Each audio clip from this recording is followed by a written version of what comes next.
The comm flickered, spitting static across the dimly lit mess hall. Captain Jaxon Rourke swiped a hand through his stubbled scalp, trying to rub away the headache that clung to him like the red dust of Aria. "Anything, Geary?"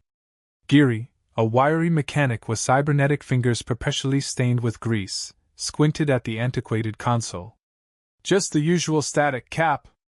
Nothing but cosmic whispers and the ghosts of forgotten signals." Rourke grunted.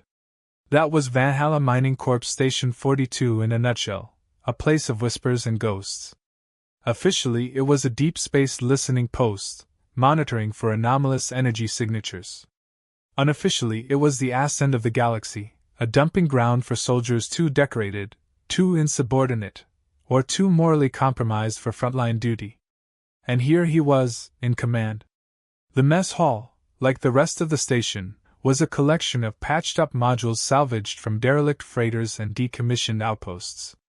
Corrugated metal walls, flickering fluorescent tubes, and a pervasive smell of recycled protein paste painted a picture of neglect that Central Command seemed all too happy to ignore.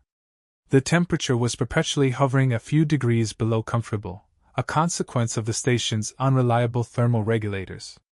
Rourke glanced around at his crew. 11 faces, each etched with their own brand of weariness and cynicism. There was Kaido, a hulking ex-marine haunted by the ghosts of a lost squad, now the station's heavy weapons specialist.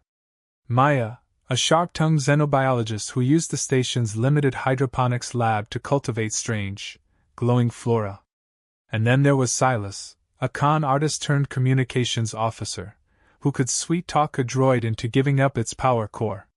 Each one had a story to tell, a reason for being exiled to this desolate corner of space. "Something's out there, Cap," Geary said, his voice tight. "I'm getting a burst of something, too short to be a signal. It's irregular."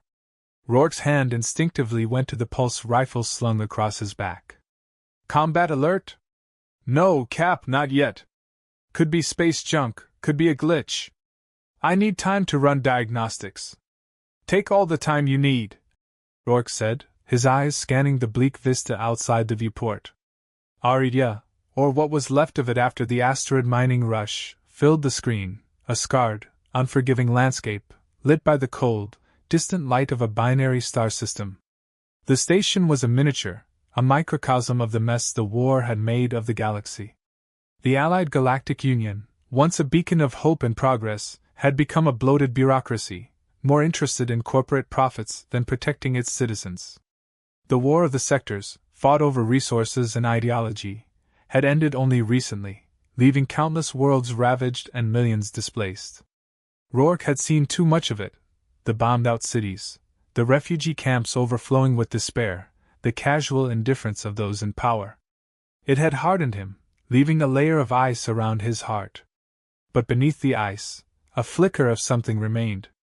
A stubborn refusal to accept the cynicism that seemed to be the only logical response to the universe's cruelty. A desire, however buried, to make a difference. To create some semblance of order out of chaos, even in this forgotten corner of space. A reason for him to even care about this forgotten post. A sudden blare from the proximity alarm shattered the quiet. "Unidentified vessel approaching. Bearing 093, closing fast."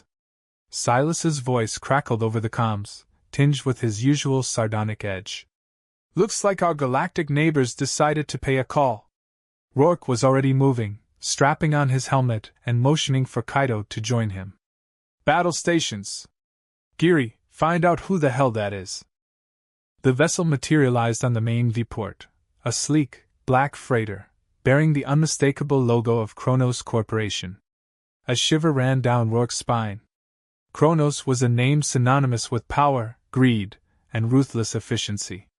They were the primary weapons supplier for both sides of the sector war and had left a long trail of exploitation and destruction in their wake. What could they possibly want with a backwater outpost like this? The freighter docked with the station's main airlock. Moments later, the comm crackled again. "Captain Rourke, this is Alara Vance, representative of Kronos Corporation. I request immediate audience." "Put her through," Rourke growled. Aella Vance's face appeared on the main screen. She was a striking woman, with icy blue eyes and a smile that didn't reach them. Her tailored uniform shimmered with understated elegance, a stark contrast to the grimy surroundings. "Captain Rourke," she said, her voice smooth and confident. "We have a delivery for you. A special asset that will significantly enhance your outpost's capabilities." Rourke narrowed his eyes. "I wasn't informed of any deliveries." Vance's smile widened. "Sometimes, Captain, the best things in life are unexpected. You'll find the asset in Cargo Bay 7. I trust you'll find it satisfactory." With a curt nod, the transmission cut. Rourke exchanged a look with Kaido. "Satisfactory? What the hell does that mean?" Rourke's team gathered in the cargo bay. Kaido, weapons slung over his shoulder, scanned every corner with unnerving intensity. Maya fiddled with a bioscanner, her expression a mixture of excitement and apprehension. Silas remained by the door, muttering something about corporate sharks and interstellar conspiracies. Geary, having been reassigned by Rourke from the communications department to be at his left side, checked the room for any malfunctions. The container, a monolith of polished black metal, dominated the room. A label was affixed to one side. "Fragile, handle with diplomatic care," irony dripping from each letter. Rourke punched in the access code Vance had provided. The container hissed, and the door irised open, revealing a stasis pod. Inside, suspended in a glowing blue fluid, was a figure. A woman.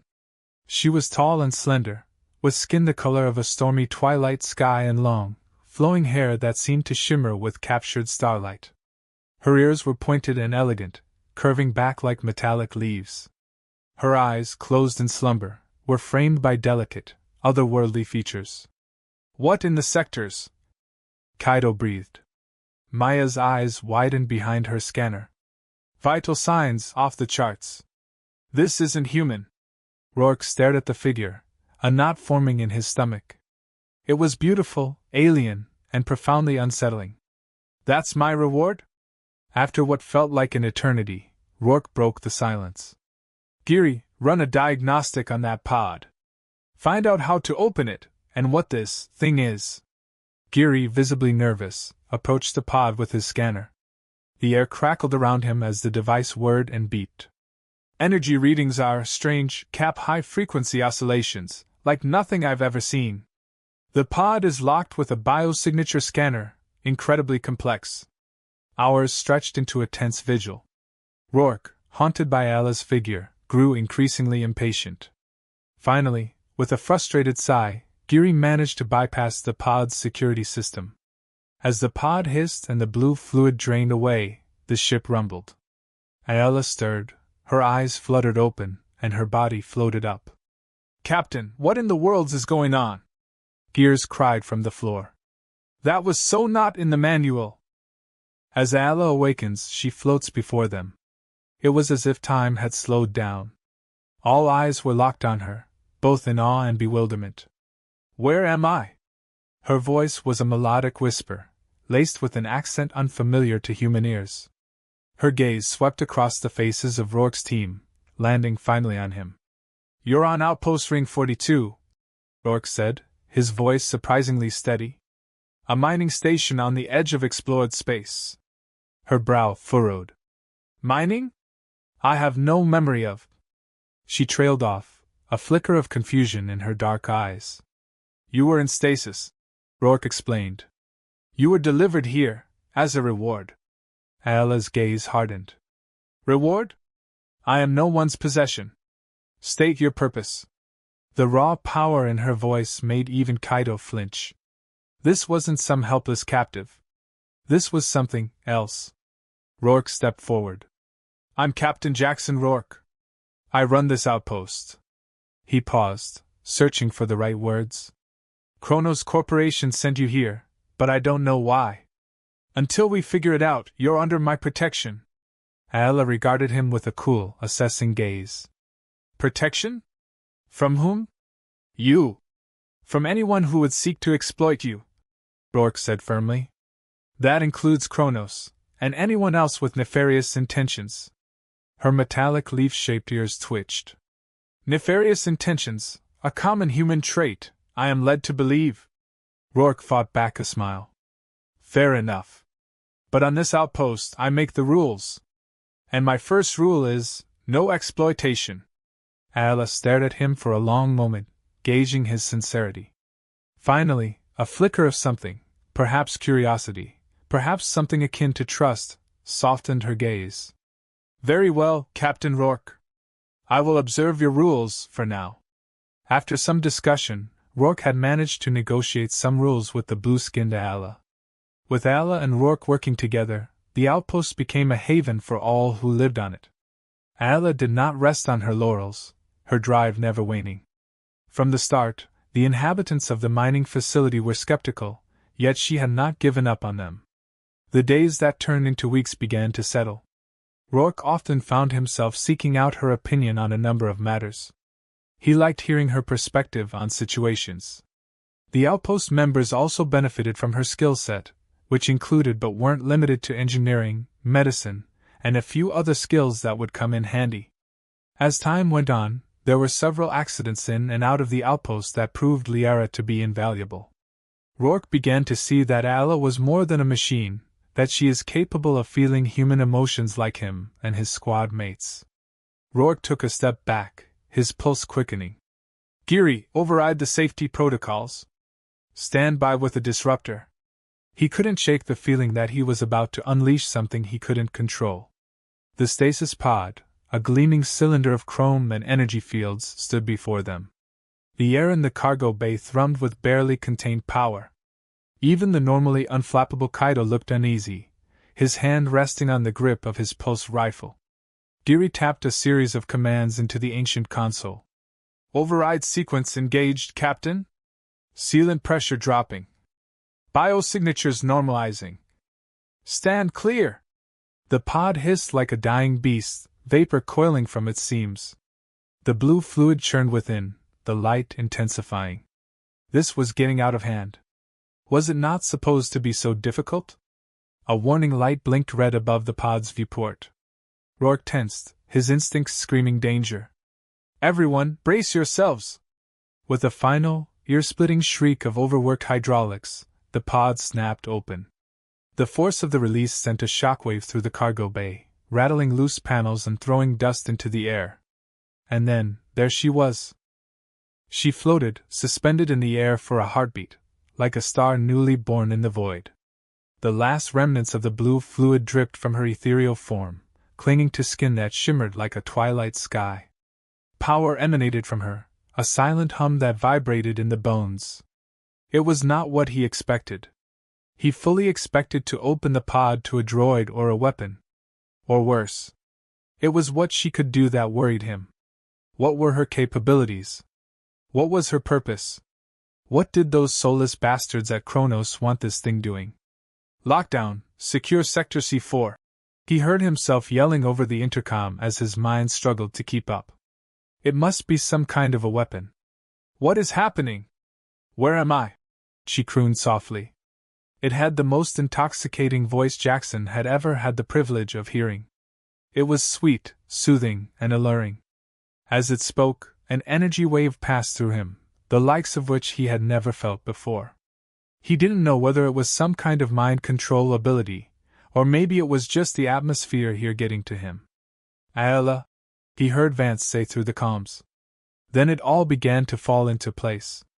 Ah yes, just what the good captain always wanted, she went on. An alien companion! The crew let out snickers and chuckles. Rourke had built this team to work cohesively together, but sometimes he felt like they were all at each other's throats. This crew was as dysfunctional as they came. They were what he had, what he needed. No! Rourke roared, his voice echoing in the metal confines of the cargo bay. I didn't ask for this. I have a job to do. I have a station to run. Vance's image shimmered with mock sympathy. Of course, Captain. But the board believes you deserve a little companionship. And Aella here is uniquely qualified to assist in your mission.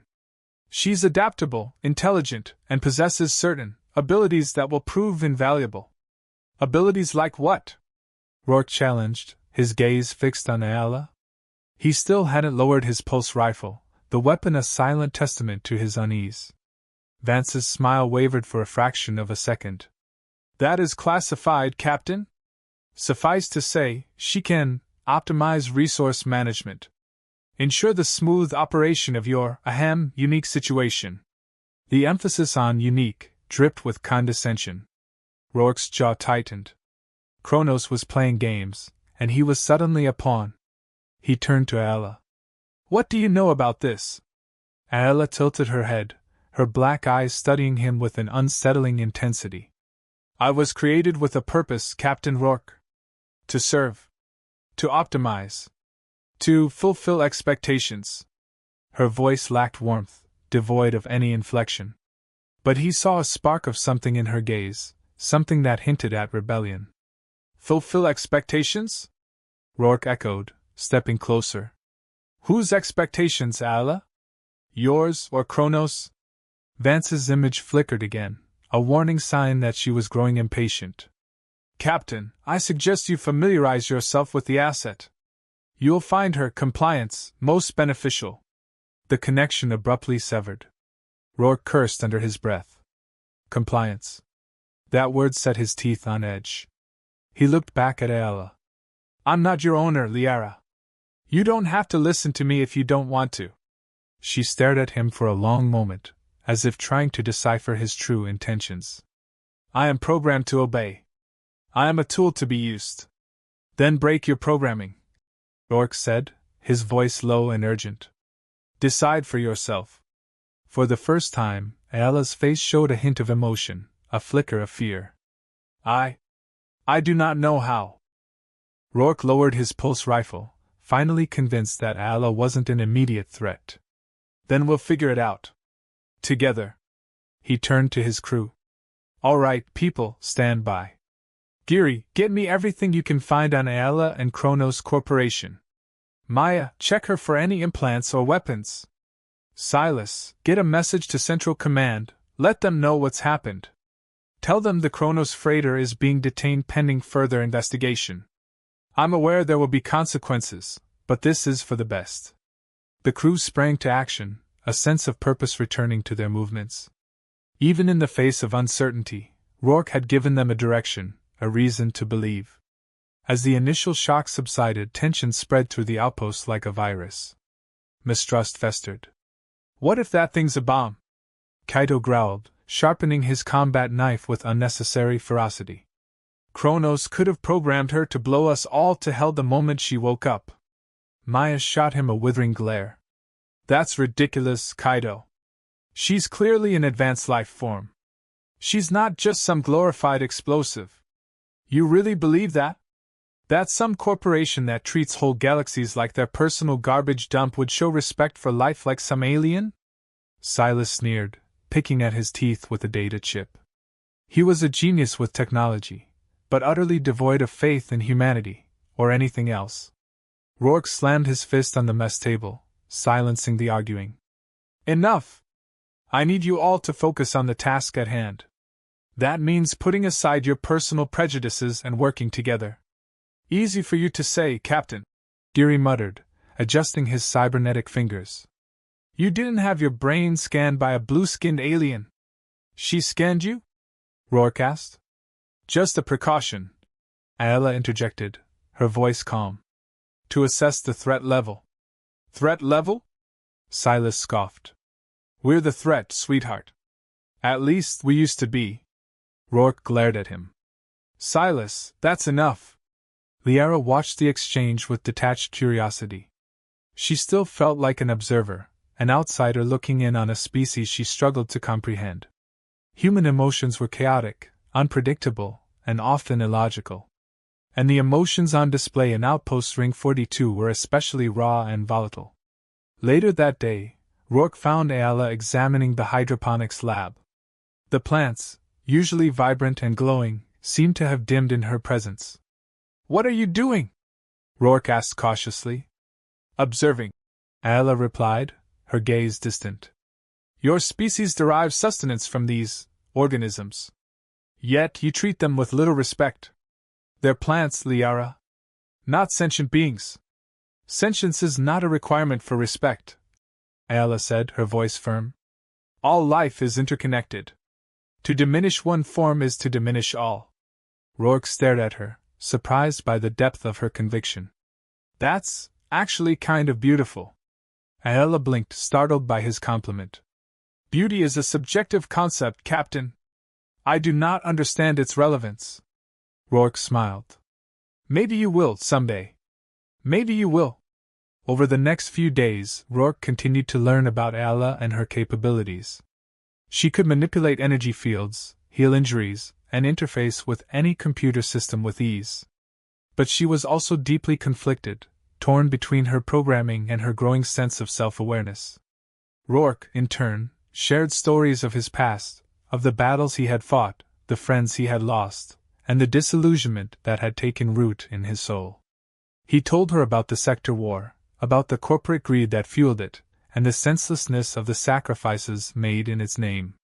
One evening, under the cold, unforgiving light of Iridia's binary suns, they stood on the observation deck, watching the distant nebulae swirl like cosmic paint.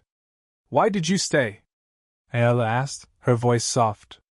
Why did you not leave this place, as you were ordered? Rourke shrugged. Because these people, they're my responsibility. They're all I have left. Aella turned to him, her black eyes reflecting the starlight. And what am I, Captain Rourke? Another responsibility? Rourke hesitated, searching for the right answer. You're different, he said finally. You challenge me. You make me question things I thought I knew. That's valuable. Aella's lips curved into a faint smile. Then perhaps, Captain Rourke, we can be of mutual benefit to one another. But their growing connection didn't go unnoticed. Silas, always the opportunist, saw a chance to exploit Aella's power for his own gain. He started spreading rumors, whispering about her potential to turn against them. He tried to stir up resentment among the crew, reminding them that Aella was an alien, an outsider, not to be trusted. One night, Rourke caught Silas trying to access Aella's stasis pod, claiming he wanted to check for bugs. Rourke exploded. He grabbed Silas by the collar and slammed him against the wall. Stay away from her, Silas, Rourke snarled. She's not a weapon, she's not a prize, and she's damn sure not your property. Understood? Silas, bruised and shaken, nodded weakly. But Rourke knew that the seeds of doubt had been sown. The fragile truce between his crew was threatening to shatter. The tension within Outpost Ring-42 was palpable, thick enough to choke on. Rourke, burdened by his responsibilities and wary of growing too attached to an alien force, began to distance himself from Aella. He became colder, more withdrawn, burying himself in the station's maintenance logs and combat simulations. One bleak evening, the ship rumbled with new threats and more tests of their loyalty. He could smell the ozone in the air, an indication of the damaged coolant system in the main array, and saw more than enough from the system to see that the power converters had been burned out. Liara! The two met in an intersection. Liara's calm and cool demeanor was a stark contrast to the state of the ship. They looked at each other. There wasn't a need to talk. What awaited them, the only thing they could do, was to find a new, real home. Report, Kaido! Rourke barked, his voice echoing through the comm system. He stood at the command console, his brow furrowed, watching the distorted sensor readings. Give me a perimeter scan! I want to know what's out there. Kaido's gruff voice responded. Nothing on visual, Cap. But I'm picking up energy spikes on the far side of Aridia. They're faint, but definitely unnatural. Kronos? Rourke pressed. Could be, Kaido replied. Or something else entirely. Rourke's gut twisted. Something else. Out here, on the edge of the galaxy, that was rarely good news. He spared a glance toward the lab, where Aella was currently absorbed in studying the outpost's ancient schematics. Keep me updated. Aye, Cap. Rourke strode through the narrow, dimly lit corridors, the hum of the station a constant companion. There was something about these old structures that put him at ease, even in the midst of danger. The station had been built to last. Even though some days it felt like everything was against him and his team, he knew if they all worked together, there wasn't anything they couldn't accomplish. The hydroponics lab was a stark contrast to the grimy corridors, a verdant oasis bathed in the soft glow of bioluminescent algae. Aella was tending to the plants, her long, slender fingers tracing the delicate leaves. For a moment, Rourke simply watched her, appreciating the alien grace with which she moved. "What do you see, Aella?" he asked quietly. She turned, her dark eyes meeting his. "Potential, Captain Rourke. This outpost has the potential to be more than just a mining station. More than just a graveyard. It's a long way from potential to reality," Rourke said, his voice tinged with cynicism. "The journey begins with a single step," Aella replied, her expression unreadable. "Speaking of which, what have you found out from those old files?"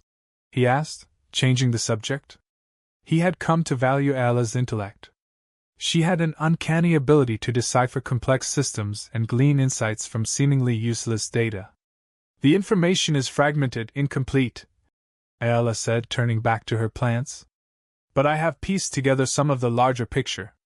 She reached out to touch the plant as she spoke. "I can surmise that the Tranta array, the primary reason for this outpost, was much larger and more complex. The information revealed that it was intended to study and manipulate the subspace, where space folds in on itself due to massive gravitational pulls." Rourke frowned. "Meaning?" "Meaning the old-timers had a hand to play with the gravity. The two spoke for what felt like hours. Aella's explanations of how they might better adapt their power grid and build better signal towers made the hours that followed so much easier. With the new plans that Aella and Rourke came up with, several of the base inhabitants spoke up and wanted to learn more. It took little convincing for Aella to show the team some of what she knew of combat. Maya used her medical equipment to increase the strength of the team so they could endure more while mining. Kai taught the team the various skills he had learned during his years as a soldier. This time of improvement brought a sense of community to the station, a change that most of the team was happy to see. But it wasn't long before the quiet time began to feel a bit like a storm was brewing. Rourke was enjoying a rare moment of quiet in his cramped quarters, staring at the small holographic image of his family that sat on his desk. His wife, Sarah, had sent it just before the collapse of the calm arrays. She and their daughter, Emily, were smiling, oblivious to the chaos that had consumed the galaxy. Rourke often wondered if he would ever see them again. He often wondered if it was the right choice to stay with his team on this hellhole, but he remembered the faces of them all. He had a duty. A piercing alarm shattered the silence. It was a priority signal, something Rourke hadn't heard in months. "Captain, come to Communications Bay, stat!" Silas's voice crackled with urgency. "We've got a message, encrypted, but I managed to crack it. I think you're going to want to hear this." Rourke raced to the comms bay, his heart pounding in his chest. Silas, looking paler than usual, motioned him toward the console. "Took me long enough, thank you," he quipped before pressing a button to play a message. The voice that followed, distorted with static, was familiar. "Vance." "Captain Rourke?" she began, her tone icy. "As of now, Outpost Ring-42 is designated a restricted zone. All incoming and outgoing communications are to cease immediately. Any unauthorized contact will be considered an act of aggression. We are en route to evaluate the situation. Compliance is expected." The transmission cut abruptly. Rourke stared at Silas, his mind reeling. "What the hell does this mean?" "I don't know, Cap," Silas said, his voice tight. "But it sounds like Kronos is closing in, and it ain't a social visit. Could be anything," Rourke thought to himself. Things were about to get a whole lot worse. The lockdown created a palpable tension within the outpost. Aella said nothing, but seemed to grow even more distant. Even the Algia was glowing a different shade. The crew, already uneasy, became increasingly paranoid. Whispers of sabotage and betrayal filled the corridors. A sense of dread and worry washed over Holt. "Are you really going to trust an alien with this, Holt?" said Kaido. Aella had a lot of faith in Holt's command of the station, but Kai's words did hit him. Could a single person's faith hold over an ideology? It seemed so unlikely to succeed. What were the chances? Rourke struggled to contain the rising tide of fear and distrust. "We can't afford to turn on each other," he said, his voice strained. "We need to stick together if we're going to get through this." "Easier said than done, Cap," Maya retorted. "Some of us have families, lives beyond this scrap heap." She glanced pointedly at Aella. "We can't risk everything for a creature we don't even understand." Rourke glared at her. "Aella has done more for this outpost than you have in years. She's one of us now. And I won't tolerate anyone treating her like an outsider." His voice had taken an edge that no one was willing to contest. His words, while firm, did little to quell the unease. Rourke knew that the crew was slowly fracturing, torn between loyalty, fear, and self-preservation. To lose command and all of his team now, just as he was finally at peace, it was too much to bear. Rourke retreated to his quarters, the weight of his responsibilities crushing him. He glanced at the holographic image of his family, his heart aching with a mixture of guilt and longing. He was still the captain. He had to do something. He had to make it work for everyone, the same as he had done every day before today. He found Aella in the observation dome, her face silhouetted against the starry expanse. She was gazing out at the void, her expression unreadable. "They don't trust me, do they?" she said quietly, without turning. Rourke sighed. "They're scared, Liara. They don't understand you." "And do you, Captain Rourke?" she asked, her voice tinged with a hint of melancholy. "Do you understand me?" Rourke hesitated. "I'm trying," he said honestly. I see your strength, your intelligence, your sense of justice. But there's a lot I don't understand." "Perhaps that is the point," Aella said, finally turning to face him. "Perhaps understanding is not always necessary. Perhaps trust is enough." Could he trust her? Rourke didn't know. But he knew he couldn't let the outpost, his team, fall apart. Not now.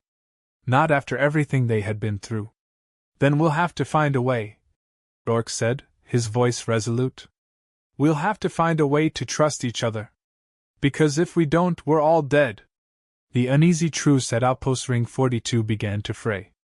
Fear, like the ever-present dust, seeped into every corner, poisoning minds and fracturing bonds.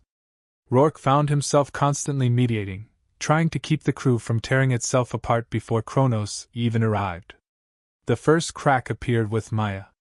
During her unauthorized scan of Aella, she stumbled upon something disturbing in her memories, a sequence of highly classified Kronos codes, linked to a project called Project Chimera. When Rourke pressed Aella about it, she shut down, her expression turning blank and unreadable. I have no memory of this project," she stated mechanically. "The data is inaccessible." Maya, distrust etched on her face, didn't buy it. "She's lying, Cap.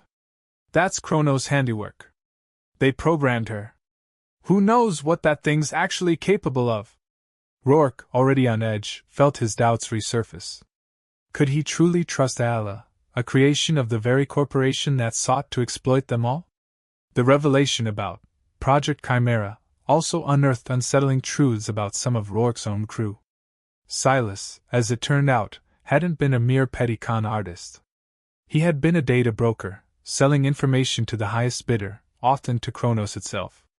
But now, feeling remorseful, he approached Holt with the truth of his past. "They had me believing that I was helping people," he cried. "That my actions were all for the best, but, oh God, the blood is all over my hands, Captain. I don't know how I'm going to be able to live with it." "And what about Kai?" Liara asked one afternoon to Rourke. The two were watching Kai drill a few of the newer recruits on how to use the newly built power array. "Did you really think he was just going to forgive and forget about what happened to his squad?" Kai's face was stoic and unreadable, but Holt could swear he saw something in the corner of Kai's face. It was almost like a smirk, or even a smile. Holt could understand where he was coming from, of course. He could feel the ghosts of those he had lost. The lines that separated friend from foe, loyalty from betrayal, were blurring rapidly. The foundation of Outpost Ring-42 shook from the tremors of the past threatening to erupt. As tensions escalated, an encrypted transmission reached them from a source claiming to be part of an anti-Kronos resistance movement known as the Nebula Collective. The message urged them to resist the corporation's intrusion, promising support if they stood their ground. Rourke was wary. He didn't know whom to trust. But Kronos was closing in, and his options were dwindling. He met with a small group of his most trusted crew members, including Aella. He could sense his trust wavering, but she had gained so much of it, he thought that to let it go would only make things worse. So, you're saying we team up with a group of rebels we know nothing about, against a megacorporation that controls half the galaxy? Silas said, his eyes widening with mock incredulity. Sounds like a suicide mission, Cap. It's our only option, Rourke replied. We can't wait for Kronos to come and pick us apart. We have to fight back. And what makes you think this collective is any different from Kronos? Maya asked, suspicion lacing her voice. They're all driven by power, greed. They just use different words to justify it. Rourke sighed. Maybe you're right, Maya. But right now we need allies. And the collective is the only game in town. We meet with them at designated coordinate, then we talk. With trepidation in their hearts, Rourke, Liara, and a small contingent of their crew boarded the station's shuttle and set a course for the coordinates provided by the collective. The journey was tense, the silence broken only by the hum of the engines and the constant crackle of the comms. They arrived at a desolate asteroid field, a graveyard of shattered worlds. A hidden docking bay revealed itself in the heart of a massive asteroid, and they cautiously guided the shuttle inside. They were greeted by a group of ragtag rebels, a motley collection of species and personalities, united by their hatred of Kronos. Their leader, a grizzled cyborg named Jax, stepped forward, his metallic eyes glowing with intensity. Captain Rourke, Jax said, his voice a gravelly rasp. We've been expecting you. Welcome to the collective. The alliance was formed. A desperate gamble against an overwhelming enemy. The lines were drawn, and the battle for Outpost Ring-42, and perhaps much more, was about to begin. Back at Outpost Ring-42, with Rourke and a few of his soldiers gone, Silas and Maya begin to enact a secret plan. With much of the troops gone, they begin to sneak out on an escape pod to save themselves. In the meantime, Rourke, having made the alliance, faces a new dilemma: how to trust these new allies with his team and the only home he knows. Do you really think this is going to work, Holt? They're so diverse, do you really trust that each will keep their end of the bargain? Said Liara, doubt and wonder mixing in her tone. It was like the human, Holt had picked apart all sides of the issues. It's more important to note what all of them have in common, not so much what they are different. We all have a singular objective. They hate Kronos more than they could hate us. A few hours ago, I hated the bastards. Turns out, I don't hate them as much as this collective, if that's saying anything. Liara gave her head a slight nod, signifying that she understood, but wasn't completely sold on his point. It was something for which she knew that they needed to wait. But they did not have much time. With only hours to prepare before the arrival of Kronos forces, Rourke and the collective launch Operation Dead End. To further the plan, Aella offered to be the signal for the incoming corporation freighter while the team and the ships lie in wait. There was a risk to her of the signal causing irreparable harm or pain to her body, but she brushed these concerns aside, to the amazement of the other soldiers who had previously looked down on her. Why do you trust them? Holt asked. I choose to trust you. What you have chosen is a very simple one. You want to do some good in the world, I can feel it. Let's take it one step further and find our home and get this over with. Aella stated confidently. She was proving to be just as good as Holt had always expected, or she was just playing it very well, one could never be sure. The battle for Outpost Ring-42 was a brutal symphony of laser fire, explosions, and desperate courage. Liara, wielding her power with fierce determination, manipulated the station's energy systems, turning the labyrinthine corridors into a deadly trap for the Kronos mercenaries. Kaido, fueled by years of pent-up rage, tore through enemy ranks, his pulse rifle spitting a hail of destruction. Maya, her hands stained with coolant and blood, worked tirelessly to keep the wounded alive, a beacon of hope in the chaos. Rourke, leading the charge, felt a strange sense of clarity. He was no longer fighting for a lost cause, for a galaxy that seemed to have forgotten about them. He was fighting for his people, for their right to exist, for a future they could build for themselves. He was free. Aella's skill and power was beyond anything they expected. She had turned parts of the station into deadly and creative traps using scrap parts they had lying around from years past. Just when all hope seemed lost, Jax and the collective arrived, their battered fighters weaving through the asteroid field, unleashing a torrent of fire upon the Kronos freighter. The tide turned. The final assault. As the last of the Kronos mercenaries fell, Rourke stood on the observation deck, watching the freighter limp away, its engines sputtering like a wounded beast. The battle was won, but the war was far from over. Later that day, Kronos Corporation sent out a universal broadcast. What little news the station got was often years old, but there had never been any signals directed to them alone. Most were just intercepted from various ships running their loops around the galaxy, and a few from the collective. Silence. The screen sputtered to life. As a matter of official records, we find that the 42-loop outpost has suffered some kind of accident leading to abandonment. As per orders by the Council, no official action is to be made. The area is declared as dangerous, and should be avoided at all costs. That means they are gone, Silas stated as he stared at the screen. They will leave us alone. Rourke looked back at the faces of his people. He knew what he had to do next. I think that means we should make the most of it. There was a collective breath held by each of the inhabitants as the team got ready. The people of Outpost Ring-42, once prisoners of circumstance, were now free to chart their own destiny. The weeks that followed were a whirlwind of activity. The team worked tirelessly, repurposing the salvaged freighter into a colony ship, retrofitting the mining equipment into hydroponics systems, and transforming the desolate outpost into a self-sustaining haven. Rourke found himself relying on Aella more and more, her intellect and energy management skills proving invaluable. She, in turn, began to embrace her newfound freedom, exploring her creativity and forging unexpected bonds with the crew. She even started to smile, a genuine, radiant smile that could light up the darkest corners of the station. It's been quite a while since anyone has left. When do you think we are ready to leave? Asked Liara. Good question. It's time we start heading on out, to help out those who are in need, said Holt. What do you think, Aella? Aella walked over to the helm, a look of relief on her face that Holt knew all too well. To those who would reach out for help, we should extend our arm to its fullest and give them what they need. It was the kind of poetic speak Holt found himself getting used to, even though they both knew she had calculated the highest chance of success with the highest odds of return. With one last look back at their former prison, they embarked. For 3 years, the Azure Orbit Foundation, built from what was, traveled to world offering assistance, a new way, a chance at self-rule. The years turned into decades. Rourke and Aella, together, became legends.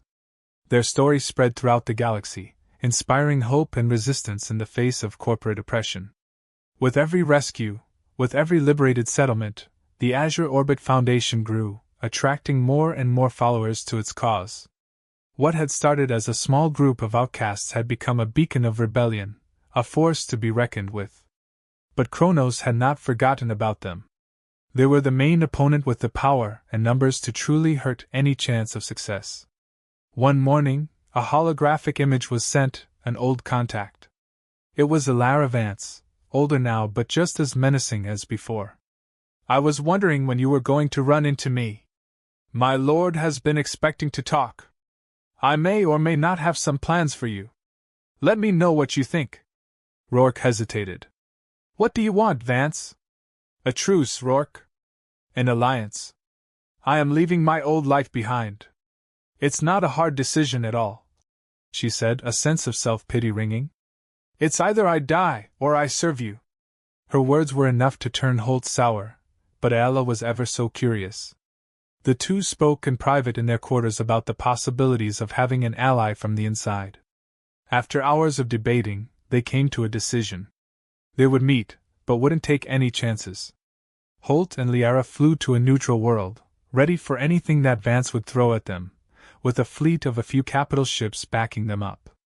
Vance appeared, surrounded by a group of armed guards. She was dressed simply, her sharp features softened by an unexpected vulnerability. "What do you want, Vance?" Rourke asked, his hand resting on his pulse rifle. "I can help you fight Kronos," she said, her voice barely above a whisper. "I know their secrets, their weaknesses. I can give you what you need to win." "Why would you do that?" Rourke asked, his eyes narrowed. "I want to live in a better world. A world where people like us can make our own choices," Vance said. "I'm tired of being a pawn." A long, tense silence filled the air. Finally, Rourke nodded. "All right," he said. "But don't think for a second that I trust you." The alliance was sealed. Two sides of the same war now on the same path. But was it a path toward freedom, or destruction? As Aella, Rourke, and their army stood together, she could say with confidence that every world to fall to the Green Alliance banner will be built from that moment onward, for the good for each other. Rourke stared out at the swirling nebulae, his reflection barely visible on the viewport of the reconstructed freighter, now proudly named the Azure Orbit Foundation. Years ago, he'd have seen only a cold, indifferent universe, a canvas for endless conflict. Now, he saw something different, possibilities, potential for connection, and a reason to keep fighting. Not for glory, not for power, but for the simple right of others to choose their own destiny. The sector war, for him, had truly ended. It had been like a band-aid pulled off slowly, with each small bit of pain that slowly grew into the promise of what was to come. With the start of his path, he had no idea where he would land, nor did he plan to be accompanied by someone, much less love them. The scars of the old life were still there, a map etched across his face and etched deeper in his heart, but these were no longer a burden. They were a reminder of how far he'd come, and why his new path was worth fighting for. "You're thinking about her," Liara said, her voice soft as she glided up beside him. The bluish hue of her skin seemed to glow brighter under the nebula's iridescent light. Rourke sighed, letting his hand drift to his cheek. "Sarah. Emily." "Yeah." Liara tilted her head, her long ears twitching. "Do you regret it? Staying here? Becoming this?" Rourke smiled, a genuine, easy smile that reached all the way to his tired eyes. "Regret the choices I made to get here? To where we are now? No. Because here, with you, I finally found my place. I found my purpose." She paused, a flicker of warmth lighting her black eyes. "And what is that purpose, Captain Rourke? To protect what matters. To build something better. To make sure no one else has to suffer the way we did." He paused, then grinned, adding, "And to occasionally annoy the high-end executives of Kronos." Liara chuckled, a sound that still felt rare and precious to him. "A worthy cause, Captain. A worthy cause indeed." The scene shifted to Liara on the bridge, staring out towards the vast emptiness of the cosmos. Liara, once an instrument to be wielded, was now finding her own voice, her own sense of self. She was a leader, a protector, a friend. But she was also something more, something uniquely Varelli, something shaped by the crucible of war and tempered by the warmth of human connection. She reached her hand out to one of the navigational screens. With a thought, it began to show a simulation of galaxies, nebula's star, with each showing a world in need of help. The bridge became a flurry of light. For a moment, it almost seems like she was about to do something, but nothing happened. Nothing changed. She sighed. She found that there was still so much to learn about these new changes about herself. She smiled. "You want to make them happy," a voice rang from behind her. Liara spun around and looked at the terminal that Greg, their new AI, once controlled, with his wacky recommendations and general disconcern for all of their safeties. That toaster, that AI, it had gone so far. "I can hear your thoughts. I never could do that before, did you know?" Greg shouted. It never knew that a machine could actually act up, nor did she know that it would happen now. However, with the arrival of the Green Alliance, things had become more complicated. The universe that has been created has new feelings, hopes, dreams. The same for her. The world she now stood in was not the cold, dark prison that she was birthed to expect. The war that they were fighting is now a war of humanity, connection, and empathy. What a concept it was for two alien cultures to experience something so unique and alien. You didn't have to change so much, Greg, replied Liara. The AI spoke in a concerned tone, but more caring and less robotic than before. But isn't this what you want? To be more yourself and connect? What do you expect a guy to do? You are my primary direction after all. Liara smiled gently. Her purpose had finally come. She realized the power and capacity she had, with Holt as her guide, and Greg as her compass. She no longer just wanted to follow her new path, she needed to. 3 weeks passed in what felt like a blink of an eye, though Holt and Liara knew their work had just begun. The universe felt as silent as ever when they were left alone in that station, together. On the eve of their departure from the station, and their new path, there was still so much work to do. There would be challenges to overcome and dark forces that sought to snuff out their light. But they had each other. And they had their crew, a ragtag family forged in the fires of war and bound together by a shared desire for something more. The loading ramp of the Azure Orbit Foundation extended, touching down on the crimson soil of Arida. They were just beginning on a new journey, to the great unknown. It was not without its perils, nor was it easy to navigate, but it would always have each other. Standing at the helm, watching the station recede into the distance, Rourke turned to Liara, his hand resting gently on her arm. So, he said, a hint of a grin playing on his lips. Ready to see what's out there? Liara met his gaze, her eyes shining with a newfound sense of purpose. The galaxy awaits, Captain Rourke. Let us show it what we can do. Together, they set a course for the stars.